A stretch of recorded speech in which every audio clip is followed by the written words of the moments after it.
I was standing in my grandmother's living room, holding a casserole dish I'd brought over for Sunday dinner, when my aunt walked in like she owned the place. Because apparently, she thought she did. She didn't knock. She never knocked anymore.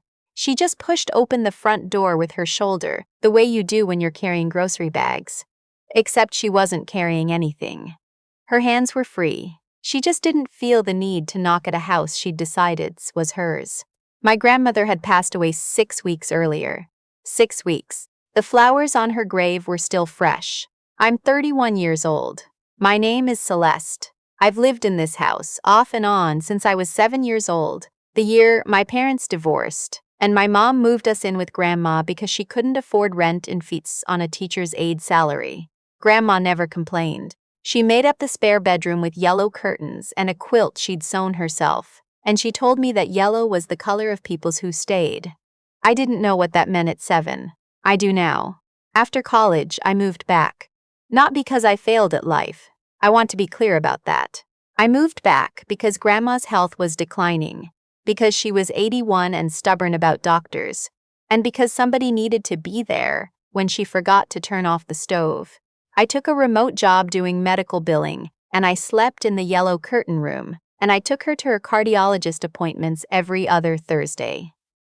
We watched Wheel of Fortune together every night. She always guessed the puzzles before they were halfway filled in. She put the house in my name 2 years before she died. I didn't ask her to. She brought it up herself one afternoon out of nowhere, while we were eating grilled cheese at her kitchen table. She said she'd already spoken to her attorney, a real estate lawyer named Mr. Hutchins, who had an office on 5th Street and smelled like pipe tobacco, and that it was done. The deed had been transferred. She handed me a copy in a plain envelope like she was giving me a birthday card. "Don't make a fuss," she said. I didn't make a fuss. My aunt found out eventually. She didn't say anything at the time, not to me, anyway. But I could tell at family dinners that something had shifted behind her eyes. She started showing up more often, started touching things, running her hand along the kitchen counter, commenting on the furniture. This dining set would look beautiful in my place, just loud enough for me to hear. Her husband, my uncle by marriage, a man I'll call a piece of work and leave it there. He was worse. He'd walk through rooms like he was appraising them. I once caught him opening closet doors in the hallway. When I asked what he was looking for, he said he was just checking for water damage. There was no water damage. There had never been water damage. So when my aunt walked in that Sunday without knocking, 6 weeks after Grandma's funeral, I was not entirely surprised. I was just not prepared for what she brought with her. She had a folder.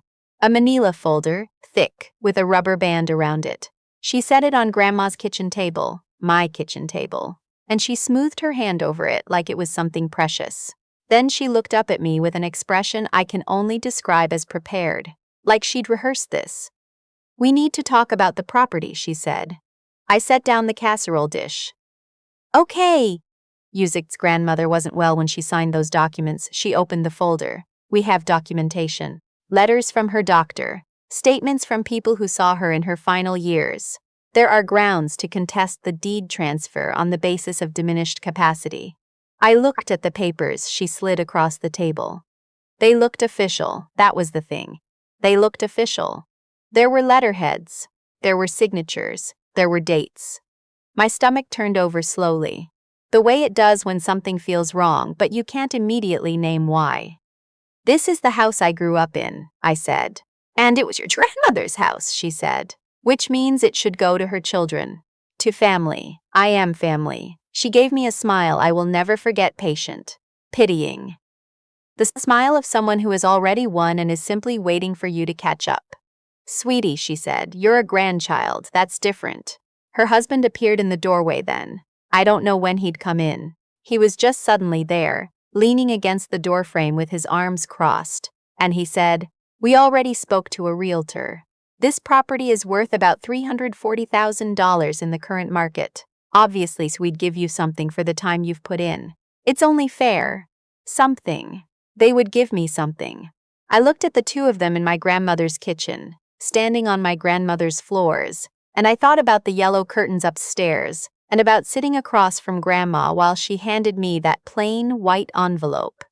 And I thought, they have no idea. "Can I see those documents?" I said. My aunt pushed the folder toward me. I sat down. I took my time. I read every page. The doctor's letter was the first thing that caught my eye. It referenced observed cognitive decline in my grandmother and was dated 14 months before her death. I knew my grandmother's doctor. I had driven her to every single appointment for 3 years. I knew their names, their office locations, the nurses at the front desks. The name on this letterhead was not a name I recognized. I read it again, then I set it face down on the table, very carefully, and I picked up the next document. "Take your time," my uncle said from the doorway. He was smiling now too. "I work in medical billing. I have worked in medical billing for 6 years. I process insurance claims. I review medical records. I catch errors that cost healthcare systems thousands of dollars, and I do it remotely from a laptop at a desk in the yellow curtain room. I am very, very good at reading medical documents." This letter had problems. The formatting was wrong in ways that are hard to explain unless you've read thousands of real ones.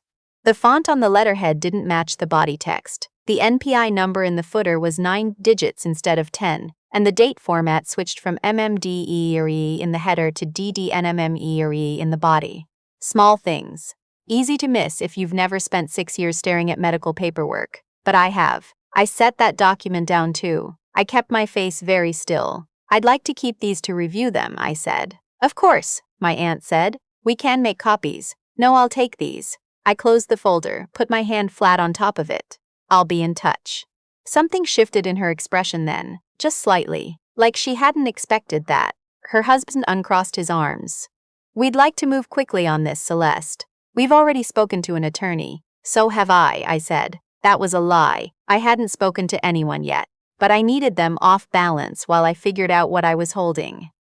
They left 20 minutes later, after a conversation that got tenser than I'm going to describe here.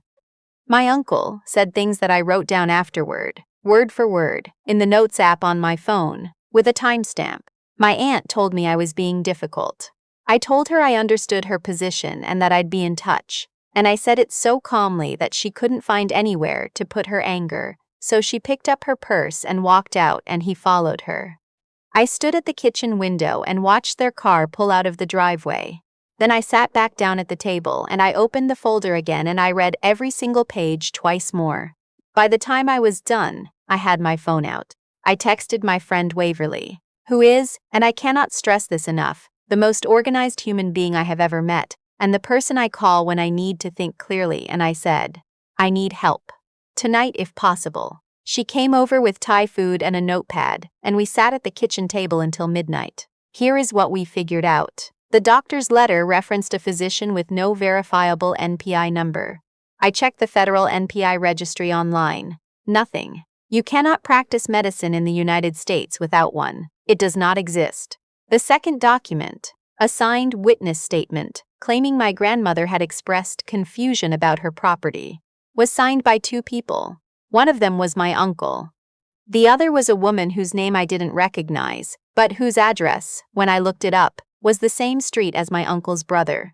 The deed transfer my grandmother had completed 2 years before her death had been done through a licensed real estate attorney. I had a copy. It was notarized, filed with the county recorder's office, and had been there in the public record for 2 years.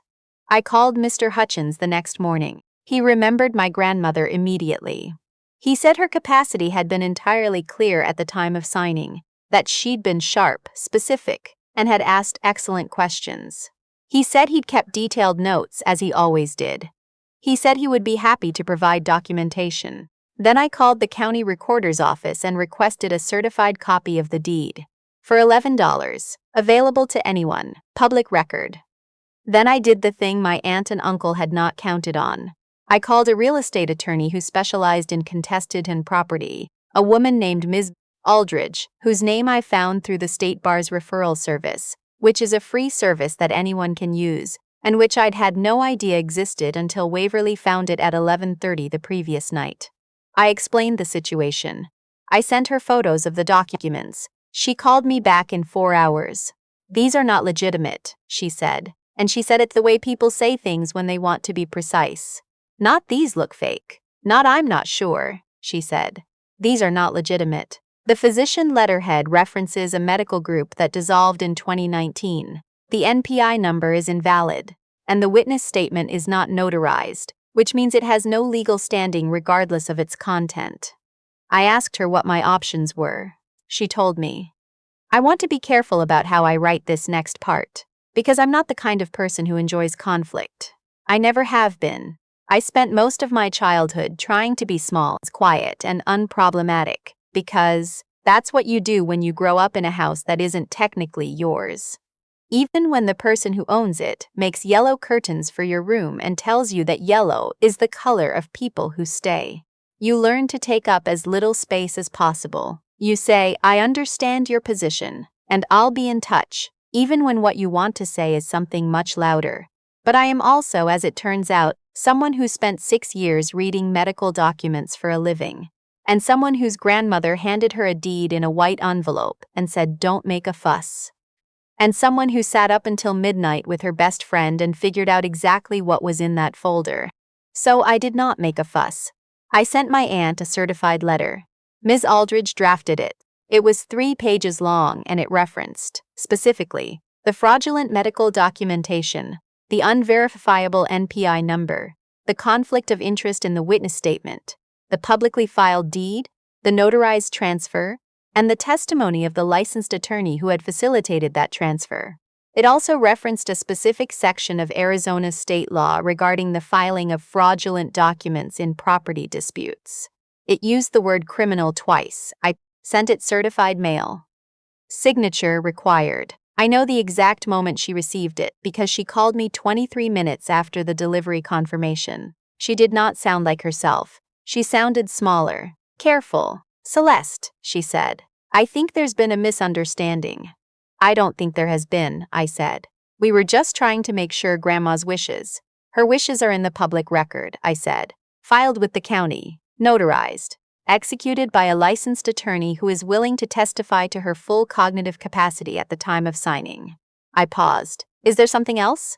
Silence. We'd like to talk, she finally said. In person. I don't think that's necessary, I said. My attorney will be in contact with yours. If you don't have one, the State Bar Referral Service can help you find one. I want to tell you, she apologized.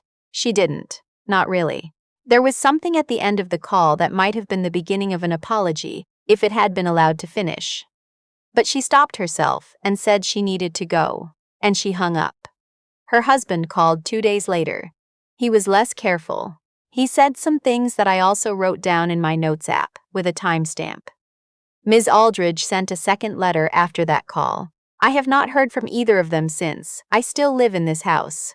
I made grilled cheese at that kitchen table last Sunday, and I ate it standing up, looking out the window at the backyard, where my grandmother grew tomatoes every summer.